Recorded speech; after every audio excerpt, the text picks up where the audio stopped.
Buenas tardes, ingeniera, compañeros. A este grupo le tocó exponer el tema de propiedades mecánicas de los materiales.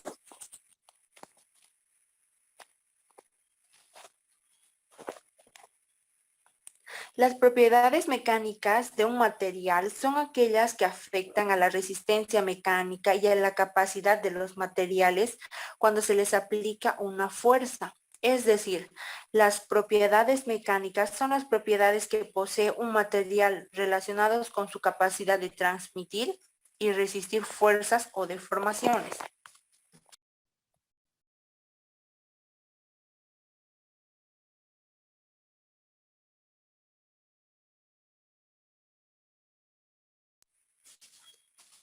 ¿Cuáles son las propiedades mecánicas de los materiales? Las propiedades mecánicas de los materiales definen el comportamiento de los materiales bajo la acción de fuerzas externas, llamadas cargas. Son una medida de la resistencia y duración, características de un material en servicio, y son de gran importancia en el diseño de herramientas, máquinas y estructuras. Las propiedades mecánicas son sensibles a la estructura en el sentido de que dependen de la estructura del cristal y su proceso de unión, y especialmente de la naturaleza y comportamiento de los imperfectos que existen dentro del cristal mismo o en los límites de grano. Las propiedades mecánicas de los materiales más importantes y útiles se explican brevemente a continuación para garantizar que los lectores puedan elegir el material adecuado para un diseño dado de forma rápida y sabia.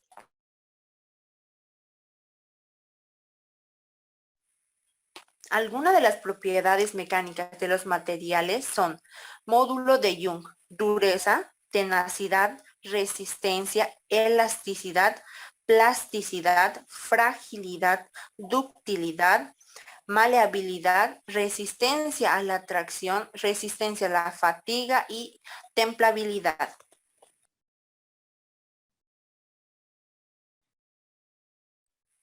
El módulo de Young. El módulo de Young es un parámetro que caracteriza el comportamiento de un material elástico según la dirección en la que se aplica una fuerza. Es uno de los métodos más extendidos para conocer la elasticidad de un material.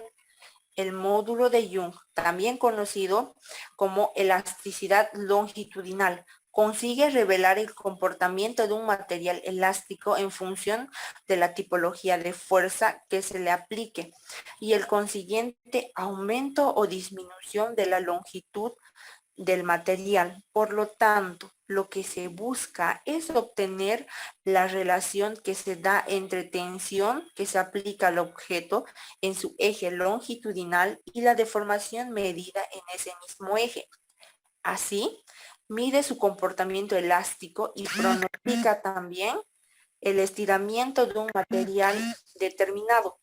La fórmula para calcular el módulo de Young es módulo de Young igual a tensión uniaxial por la unidad de área en unidades de presión, dividido sobre la deformación proporcional sin dimensión.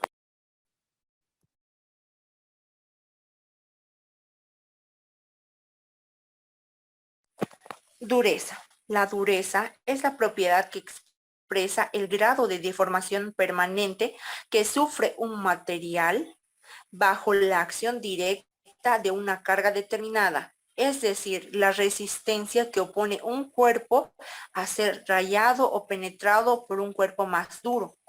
El diamante es considerado el metal más duro que se conoce y presenta una dureza de 10 en la escala de dureza de Mohs.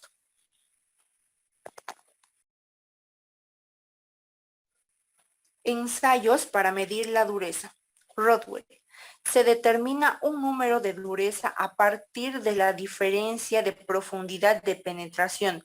Los penetradores son bolas esféricas de acero endurecido.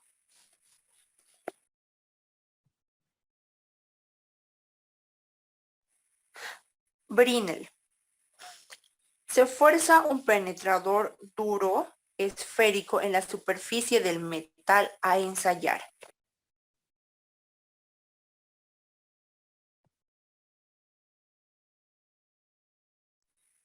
Vickers. Se fuerza un penetrador en forma de pirámide de diamante. La marca resultante se observa al microscopio.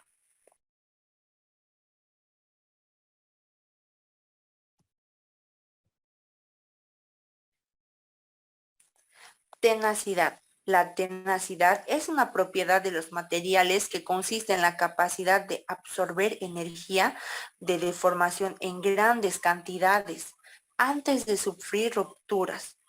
Por ejemplo, se habla de minerales tenaces como aquellos que más se resisten a ser rotos, molidos, desgarrados o suprimidos.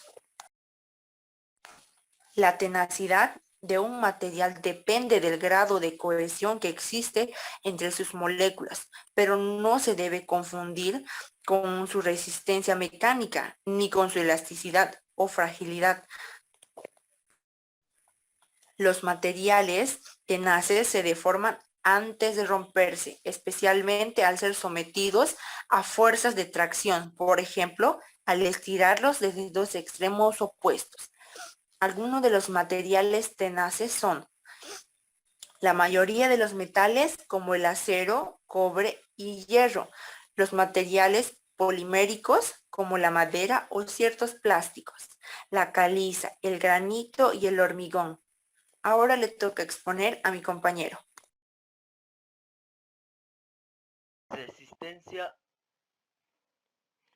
es una rama de la mecánica que estudia el comportamiento de los sólidos sometidos a cargas exteriores.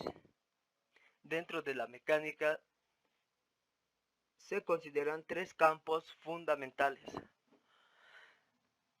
cinemática, estática y dinámica. Cinemática: estudia el movimiento de los cuerpos sin considerar su masa. Estática: estudia los sólidos rígidos que se encuentran en equilibrio estático. Dinámica: estudia los cuerpos en movimientos relacionados su masa con la fuerza que produce dicho movimiento. Podemos observar que en los tres campos de la mecánica citados anteriormente consideran los sólidos como cuerpos rígidos, es decir, indeformables, aunque en realidad esto no es cierto. Los cuerpos, al estar sometidos a fuerzas exteriores, se deforman. En algunas ocasiones estas deformaciones son elásticas, es decir, una vez que dejan de actuar las fuerzas sobre el cuerpo, éste recupera su forma y dimensiones iniciales. En otras ocasiones, las deformaciones son permanentes y los cuerpos no vuelven a su estado inicial.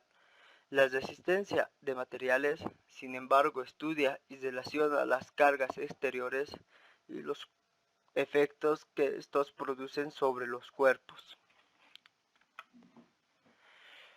Elasticidad: propiedad en virtud de la cual un cuerpo se deforma de manera proporcional a la carga aplicada y recupera su forma original una vez ha cesado la acción de la carga. Un cuerpo se denomina perfectamente elástico si no experimenta deformaciones permanentes, es decir, siempre recupera su figura inicial.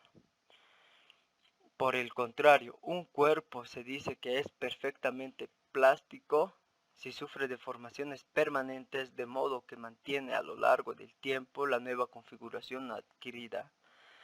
En la técnica se aprovecha tanto los materiales elásticos como los plásticos. Por ejemplo, las chapas de la carrocería han de mantener la forma deseada después de la estampación, por lo que deberán ser plásticas.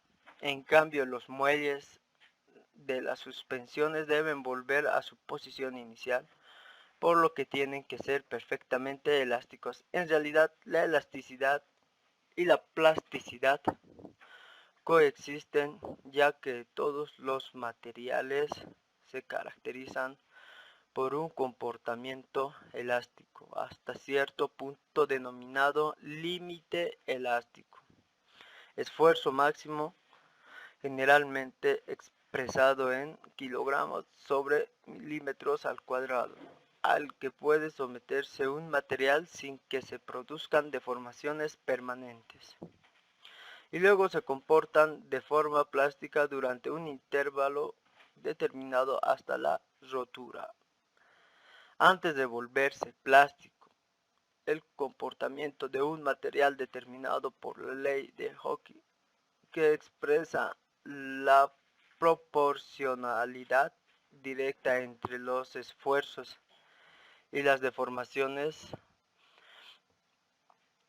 de una varilla de muestra sometida a tracción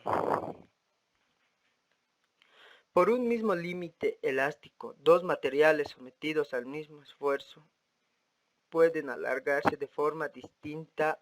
La relación entre el esfuerzo y la deformación se denomina módulo de elasticidad. Plasticidad es una propiedad ligada con la elasticidad sin llegar a ser opuesta. Cuando se deforma un material elástico, este puede recuperar su forma, pero si se rebasa un cierto límite, el material quedará deformado. Entonces decimos que el material se ha comportado de forma plástica. Esta propiedad es muy característica de los materiales, pues sus átomos pueden aplastarse para transformarse en chapas o alambres. Aunque en el lenguaje común decimos que algo es duro cuando se resiste a ser deformado, el concepto físico de la dureza es la resistencia a hacer rayas sobre el material. Esto se traduce que un material duro presenta dificultad para clavar algo sobre él. Plasticidad de los suelos. En caso de algunos terrenos húmedos, de plasticidad es la propiedad que les permite ser moldeados aplicándoles fuerzas externas y mantener las formas adquiridas, aun cuando la humedad y las fuerzas externas desaparezcan. Según Atterberg, se pueden definir los límites de plasticidad, el máximo y el mínimo, con porcentaje de humedad por encima del límite máximo de plasticidad. La masa terrosa adquiere fluidez y pierde su capacidad de mantener la forma.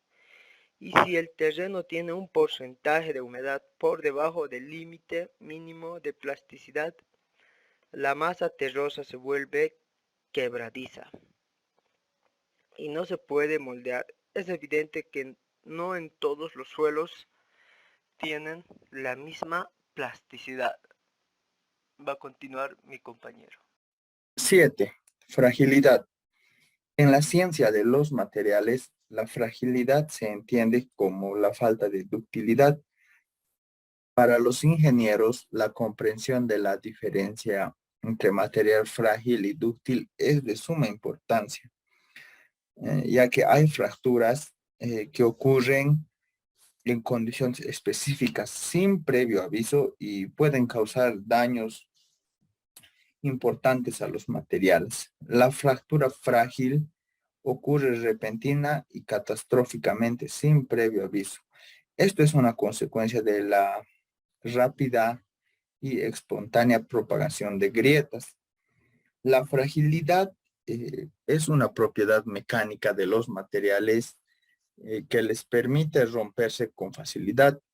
Esta propiedad mecánica no es muy deseada en la ingeniería, debido a que nosotros en ingeniería buscamos estabilidad y generalmente los materiales se encuentran trabajando bajo grandes esfuerzos y muchas veces bajo múltiples esfuerzos. La fragilidad indica que un material se rompe o se fractura al sufrir poca deformación. Esta propiedad mecánica podemos decir que es la opuesta a la ductilidad.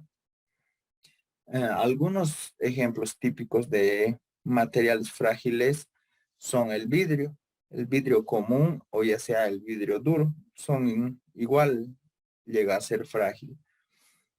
También tenemos a los materiales cerámicos y también materiales polímeros, como por ejemplo el poliestireno o el ácido poliláctico. Fractura de material. Una fractura es la separación de un objeto o material en dos o más piezas. Bajo la acción de la tensión, los ingenieros deben comprender los mecanismos de dicha fractura. En esta imagen podemos ver claramente lo que es una fractura, donde un objeto o material está siendo separado en dos piezas puede ser bajo la acción de fuerza o de tensión. 8. Ductilidad. Esta es una de las propiedades mecánicas muy característico de algunos metales. Esta propiedad mecánica indica la facilidad con la que un material puede deformarse bajo tensiones. La ductilidad se encuentra muy relacionado a la plasticidad, ya que los materiales dúctiles reciben grandes deformaciones plásticas antes de llegar a la rotura. Los materiales dúctiles se caracterizan por su capacidad para formar largos hilos y alambres. Estos materiales, como ciertos metales o asfaltos, se conocen como dúctiles. En cambio, los materiales que no poseen esta propiedad se califican como frágiles. Esto quiere decir que los materiales dúctiles pueden experimentar importantes deformaciones antes de llegar a romperse, mientras que los frágiles se rompen casi sin deformación, como ya lo expliqué antes. Se dice que un material no dúctil se vuelve quebradizo, lo que nos quiere decir que se quiebra o se rompe con poco esfuerzo o alargamiento. Los materiales dúctiles toleran métodos de fabricación por deformación plástica y soportan una mayor cantidad de uso, ya que se deforman antes de romperse. Es necesario aplicar una gran fuerza para romper un material dúctil. Sus átomos pueden deslizarse unos sobre otros, estirando el material sin romperse. Algunos ejemplos típicos de materiales dúctiles podemos mencionar al cobre, que es uno de los materiales que tiene el mayor porcentaje de ductilidad. También existen otros materiales bastante dúctiles, como ser la plata, el bronce, el latón, también el oro.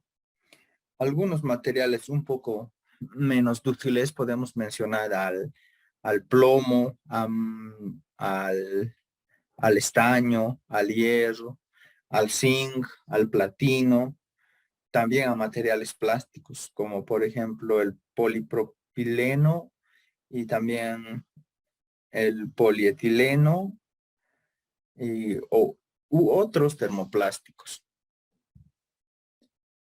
Medida para la ductilidad. El concepto de ductilidad es cualitativo, pues es una propiedad subjetiva del material. En general, las medidas de ductilidad son de interés en tres formas. Primero, indicar hasta cuánto material puede ser fracturado sin deformarse en operaciones de procesos con formación tales como laminación o extrusión. Segundo, indicar al diseñador de modo general la habilidad del metal para fluir plásticamente antes de su fractura. Tercero, indicador el cambio en los niveles de impureza o condiciones del proceso.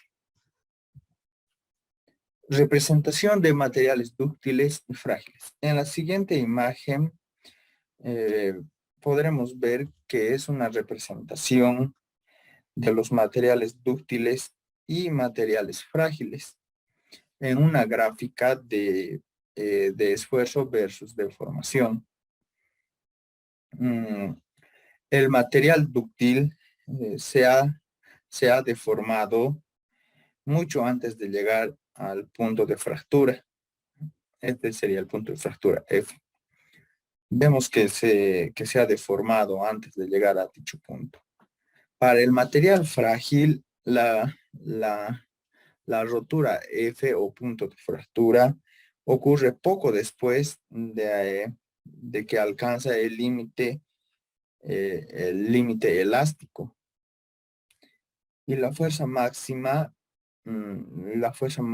es igual sería igual al punto de fractura. 9. Maleabilidad. Es la propiedad de un material sólido de adquirir una deformación metálica mediante una compresión sin fracturarse. A diferencia de la ductilidad que permite la obtención de hilos, la maleabilidad favorece obtención de delgadas láminas de un material, como por ejemplo aquí estamos viendo láminas de aluminio y aquí láminas de oro. Esta es otra de las propiedades mecánicas muy características de algunos metales, como por ejemplo el aluminio. Esta propiedad indica la facilidad con la que un material sufre deformación bajo tensiones por compresión. Esta propiedad también se encuentra relacionado con la plasticidad y básicamente consiste en formar láminas después de formarse al martillarse o rodarse. La maleabilidad y la ductilidad se pueden incrementar ambas propiedades mecánicas al ser influenciadas con altas temperaturas. Algunos ejemplos típicos de materiales maleables podemos mencionar al aluminio, al acero, al hierro, al cadmio, al indio, el níquel, también aleaciones niqueladas, vidrio caliente, plastilina, silicona, el barro antes de cocerse o masas de harina. ¿Cómo determinar la maleabilidad? La maleabilidad de un material puede determinarse cualitativamente empleando un martillo y, de ser necesario, un soplete. Partiendo de esferas de diferentes metales, aleaciones o materiales poliméricos, como por ejemplo las siliconas, plastilinas. Se les somete a impactos de martillos hasta ablandarlos lo suficiente en la forma de una lámina o de un botón. Aquel material que sea más fácil de ablandar sin que haya fracturas o resquebrajamientos en la esfera será más maleable. Podemos considerarla así. A la temperatura ambiente. Si cuando golpeamos la esfera metálica, esta suelta pequeños fragmentos por los lados, o sea que suelta pedazos, mm, po- se dice, podemos decir que su estructura no resiste la presión y que es incapaz de deformarse. Hay materiales que a temperatura ambiente no son demasiado maleables.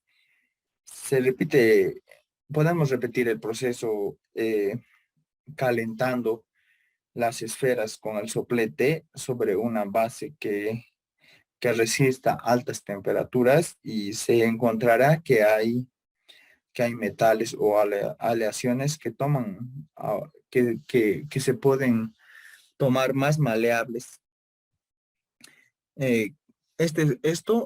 Sería un fenómeno ampliamente aprovechado, sobre todo en la industria de la metalurgia. Ahora le toca exponer a mi compañera. Resistencia a la tracción, también conocido como rotura o quiebre. Esta se define como el esfuerzo de tracción mecánico máximo con el que se puede someter a una carga o una probeta. Este esfuerzo al que se somete esta probeta se llama esfuerzo axial. Esta se le somete en ambos extremos dentro de una probeta.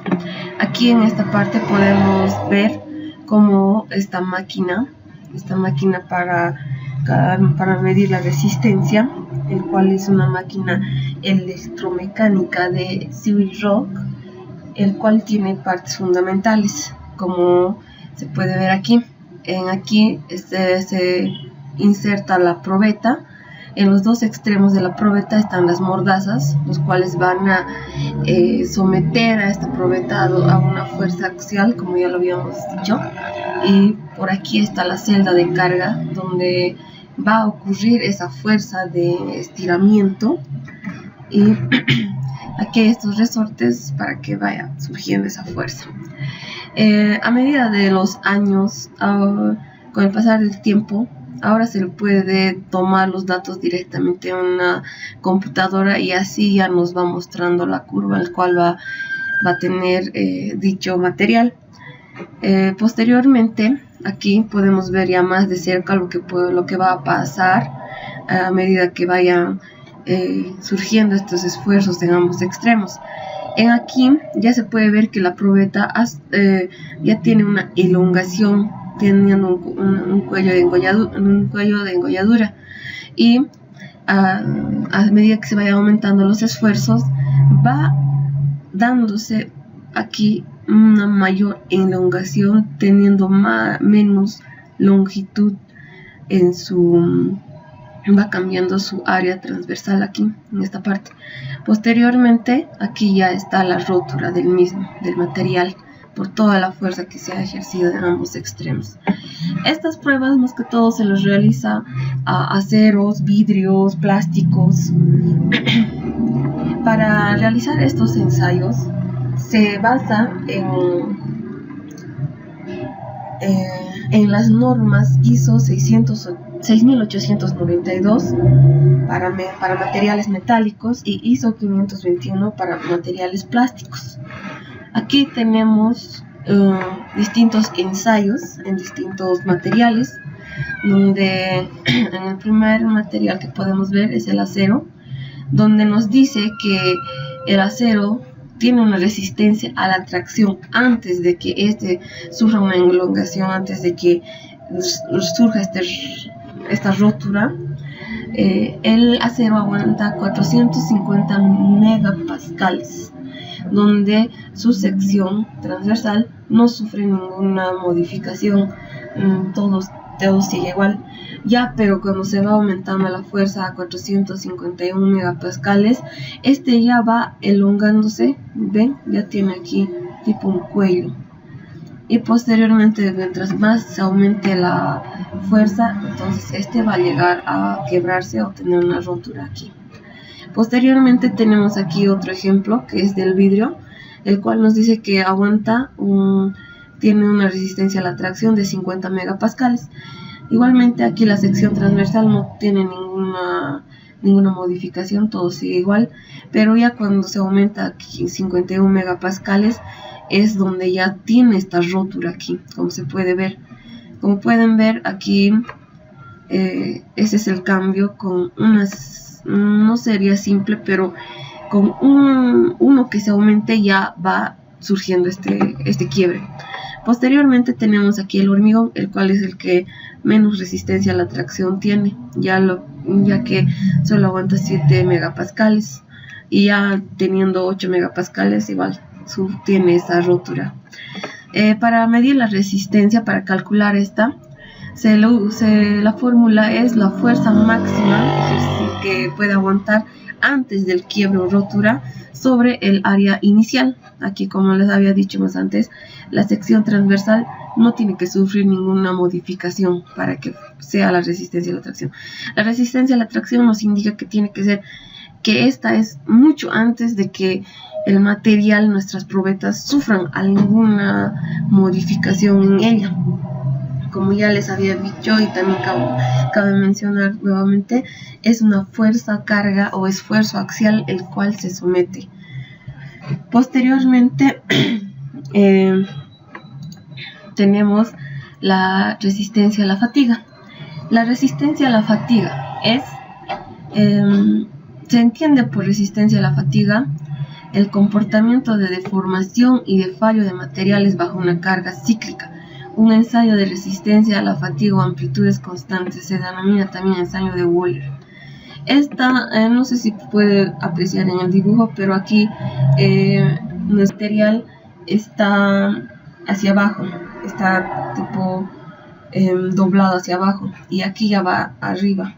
Entonces esto lo que hace es bajar, subir, subir, bajar, y así crear amplitudes son así. Entonces, a medida que vaya pasando esto, por eso se les dice cargas cíclicas. A medida que vaya pasando se va armando un quiebre, pero incluso pasa antes de la resistencia a la tracción, ya que es una carga muy distinta. En la resistencia a la tracción era una carga axial, pero aquí es una carga cíclica, por lo cual esta sucede incluso antes de la resistencia a la tracción. Esto se puede dar igual en metales, igual. Del hierro, por ejemplo, se daba una rotura a los 450 megapascales, pero con esta carga cíclica ejercida podríamos decir en la misma probeta, incluso podría pasar antes de llegar a los 450 megapascales. Aquí podemos ver en un material cómo va armándose esa rotura, este quiebre, porque se puede ver que no es todo completo. Y aquí, si se pueden fijar, dice origen de la falla. Entonces va solo de una sola partecita, así de una parte pequeña va entrando esta rotura, el cual es muy pequeña. Entonces ya se va armando los surcos, y aquí está la zona de fatiga. Como les digo, es un quiebre pequeño que muchas veces no se puede notar y también no se le toma en cuenta. Pero para eso, para tener estas resistencias a la fatiga, haciendo los ensayos pertinentes, tenemos 3 fases, donde K es resistencia a corto plazo. Está por debajo del juego de swing, el cual va de 10 elevado a 4 o 10 elevado a 5, va haciendo esta curva va ahí. Ya en la resistencia a la fatiga en Z, en esta parte, está entre 10.4, dependiendo del material, claro, y alrededor de 2 por 10 a la 6. Posteriormente en D, en esta parte D, comienza alrededor de 10.6 hasta 6.10. En K ocurre con grandes amplitudes, cuando esta ya se arme, son amplitudes muy grandes, el cual son deformaciones plásticas. Esta tiene poca importancia para los requisitos técnicos, pero igualmente se le va haciendo para que no sean grandes y extensos, y así no nos vayan a rechazar el material. En D solo es recto, así que no hay mucha importancia igual. Luego, en Z, en D, esta ya es en aceros, esta ya se le va armando en aceros, férricos y perlíticos, pero esto tiene los aceros no tienen que tener corrosión, no tienen que estar expuestos a corrosión y tampoco a temperaturas muy altas, ya que no se podría garantizar la resistencia a la fatiga de estas, porque como les había dicho, la fatiga son quiebres pequeños que se dan arriba. Entonces cuando hay corrosión, esto ya está alrededor de todo el fierro, todo su exterior, entonces no se lo podría tomar como como resistencia a la fatiga, no se lo podría tomar en cuenta para estos ensayos porque se estaría corriendo de todo lado. Entonces no sería un pequeño quiebre en el cual nosotros podamos decir que solo es algo pequeño, entonces ya todo, entonces cosa que no entraría. Entonces sí se le tendría que rechazar directamente a un material corroído. Posteriormente tenemos la templeabilidad. La templeabilidad es un término usado para describir la capacidad de un material para ser endurecido cuando ésta se expone al calor y después se le inactiva o se le enfría. Tampoco se le debe confundir con dureza, porque se refiere a la resistencia de un material y la capacidad para resistir al daño. En cambio aquí no.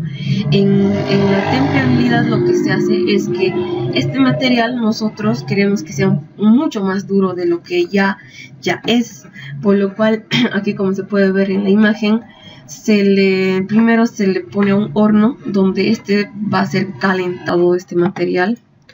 Se lo saca del horno y se le pone a esta máquina para donde es insertada. Como pueden ver aquí, ha sido calentada el hierro hasta ser cristalizado. Entonces posteriormente se tiene que hacer un enfriamiento brusco, súper rápido, para que ya veamos su endurecimiento posterior. Ya estando ahí, de aquí no sé si puede notar bien, hay un grifo. Entonces de ahí es donde sale el chorro de agua y va enfriando a nuestro material, como se puede ver aquí. Y este es el proceso más o menos que va surgiendo en el hierro. Una vez que el agua haya sido liberado, va enfriando de a poco hasta terminar así como aquí, así. En la zona de ensayos, en esta parte donde va aumentándose el enfriamiento. Todos los aceros destinados al uso industrial que se puedan templar, por ejemplo para los aceros para resortes, para el trabajo en frío, para aceros para rodamientos, para aceros que se trabajan en caliente y aceros de herramientas, y así como una gran cantidad de aceros inoxidables de alta aleación y aleaciones de hierro fundido.